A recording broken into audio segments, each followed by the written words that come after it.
नमस्कार, मैं हूं काजल मिश्रा। स्वागत है आपका एनएल लाइव। नजर आते हैं हरियाणा की मुख्य खबरों पर। करनाल में डंकी रूट से अमेरिका भेजने वाले 4 एजेंटों के खिलाफ दर्ज किया गया मामला। हाल ही में यूएस से डिपोर्ट होकर घर लौटे करनाल के 3 लोगों ने दर्ज करवाया है केस और करनाल पुलिस ने अब इमिग्रेशन एक्ट के तहत दर्ज कर लिया एफआईआर। इन पर लगाया गया फ्रॉड और इमिग्रेशन एक्ट। आकाश और सुमित हरियाणा की इन्हीं 33 लोगों में है शामिल, जिन्हें अमेरिका से 5 फरवरी को यूएस एयरफोर्स के जहाज में हाथ पैर जंजीरों से बांधकर जबरन भेजा गया था अमृतसर एयरपोर्ट।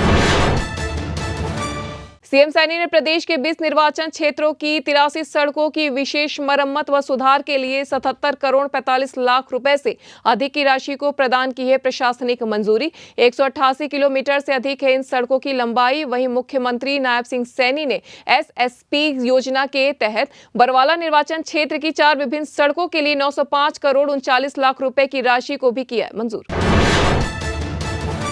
2025 में नगर निगम मेयर और पार्षदों का चुनाव भाजपा के लिए है बड़ी चुनौती। रोहतक, महम, कालानौर और गढ़ी सांपला किलोई से कांग्रेस के हैं विधायक। ऐसे में भाजपा को अपने प्रत्याशी की जीत सुनिश्चित करने के लिए लगाना होगा पूरा जोर।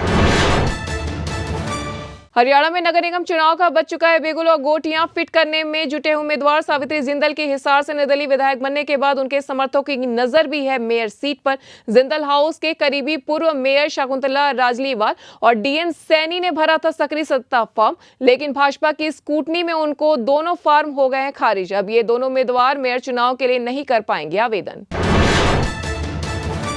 हरियाणा बीजेपी अध्यक्ष मोहनलाल बड़ौली और सिंगर रॉकी मित्तल पर दर्ज गैंगरेप केस हो जाएगा खारिज। इस मामले में शुक्रवार को हिमाचल की सोलन पुलिस ने नालागढ़ कोर्ट में फाइल की क्लोजर रिपोर्ट। पुलिस को इस केस में नहीं मिले हैं सबूत। इसके बाद कसौली पुलिस ने चार्जशीट फाइल किए बगैर ही क्लोजर रिपोर्ट देने का लिया है फैसला।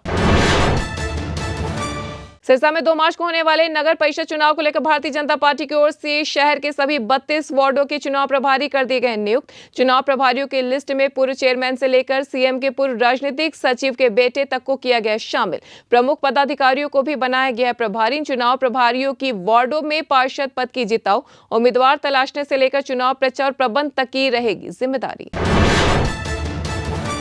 42 करोड़ में बनी जिला नागरिक अस्पताल की बिल्डिंग 6.5 साल में ही पहुंचने लगी है जर्जर हालात में। बिल्डिंग मिलने के बाद स्वास्थ्य विभाग को बिल्डिंग की मरम्मत के लिए नहीं मिला बजट। अब टूटकर गिरने लगी है बिल्डिंग की सीलिंग। ऐसे मरीजों को इससे नुकसान पहुंचने का बना हुआ है खतरा। अस्पताल प्रशासन द्वारा बिल्डिंग की मरम्मत के बाद मुख्यालय से पैसों की गई है मांग, लेकिन अब तक नहीं मिला है कोई जवाब। हरियाणा के एकमात्र हिसार एयरपोर्ट पर भारतीय वायुसेना की चली रिहर्सल। आज शुक्रवार को एयरपोर्ट पर हुई फाइनल रिहर्सल। पायलटों ने 3 दिनों तक 2 सुखोई विमानों के जरिए ली ट्रेनिंग।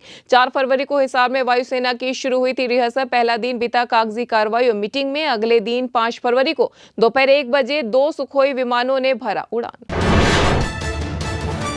फरीदाबाद में 38वां इंटरनेशनल सूरजकुंड हस्तशिल्प मेला 7 फरवरी से हो गया शुरू। केंद्रीय टूरिज्म मंत्री गजेंद्र शेखावत, सीएम नायब सैनी ने किया इसका उद्घाटन। इस मेले में 42 देशों के 648 कलाकार ले रहे हैं हिस्सा। इस बार मेले में उड़ीसा और मध्य प्रदेश की रखी गई स्टेट थीम। मेले में बनाए गए 3 विशेष पवेलियन, जिनमें गोवा और उड़ीसा के पवेलियन होंगे मुख्य आकर्षक। 23 फरवरी तक चलेगा यह मेला। पहाड़ों पर बर्फबारी, उत्तर पश्चिमी हवाओं के कारण एक बार फिर बदल रहा है मौसम। हरियाणा में चलने लगी है तेज शीतलहर, जिससे लोगों को ठंड का हो रहा है एहसास। बर्फीली हवाओं के कारण एक बार फिर हवा में बढ़ सकती है नमी और फिर से लौट सकता है कोहरा। मौसम विभाग के अनुसार 12 फरवरी तक हरियाणा में मौसम आमतौर पर शुष्क रहने की है संभावना। तो ये थी हरियाणा की अब तक की मुख्य खबरें। ऐसी तमाम खबरों से जुड़े रहने के लिए देखते रहिए एनएल लाइव।